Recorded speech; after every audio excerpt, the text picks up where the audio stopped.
আমরা কখনোই বাংলাদেশের সাম্প্রদায়িক সম্প্রীতির বিরুদ্ধে নই, কিন্তু বাংলাদেশের 90% মুসলিম রাষ্ট্রের মধ্যে যখন দিনে দুপুরে আমাদের একজন মুসলিম ভাইকে কুপিয়ে জবাই করে হত্যা করা হবে, তখন আমরা পশ্চিম কালেও চুপ করে বসে থাকবো না ইনশাআল্লাহ।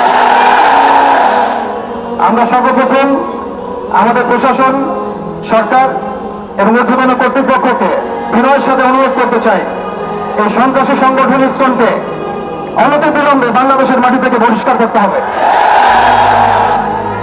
এই জঙ্গি জুজুর ভয়ের খেলা অনেক হয়েছে, বাংলাদেশের মুসলিম শান্তিকামী মুসলিম, কিন্তু এমন কোন পদক্ষেপ আপনারা নিতে যাবেন না বা ভুল করবেন না যাতে বাংলার তাওহীদি জনগণ আবারও জেগে ওঠে।